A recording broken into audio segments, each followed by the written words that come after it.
Hampir saja tak ikut retreat karena ikut perintah Ketua PDIP Megawati Soekarno Putri, Bupati Tapanuli Tengah Masinton Pasaribu tiba-tiba mengakui manfaat dari program Prabowo tersebut.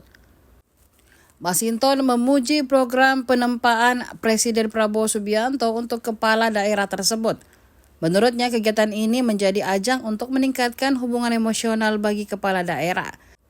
Ya, mereka bisa saling mengenal. Agenda itu lebih penting daripada materi yang disampaikan. Politikus PDIP juga mengungkapkan sejumlah pesan dari Presiden Prabowo selama retreat. Masinton menjelaskan bahwa Presiden menegaskan pentingnya kedaulatan dalam sebuah bangsa. Lewat hal itu, Indonesia mampu berdiri di atas kaki sendiri, terutama dalam menumbuhkan perekonomian. Adapun retreat kepala daerah digelar di Akademi Militer atau Akmil Magelang, Jawa Tengah, mulai 21 hingga 28 Februari 2025. Hanya saja diketahui, Masinton bersama puluhan kader PDIP lainnya tak mengikuti kegiatan itu sejak hari pertama. Hal ini karena ada instruksi dari Ketua Umum Megawati Soekarno Putri agar menunda retreat buntut penahanan Sekjen PDIP Hasto Kristianto oleh KPK.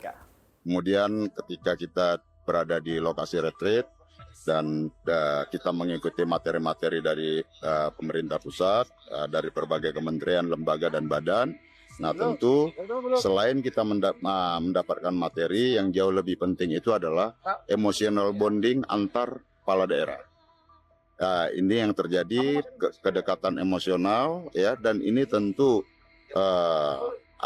akan menghambat sekat-sekat, ya, antar personal, gitu ya. Jadi dengan retreat ini tentu secara emosional antar kepala daerah itu saling mengenal. Download Tribun X sekarang, menghadirkan lokal menjadi Indonesia.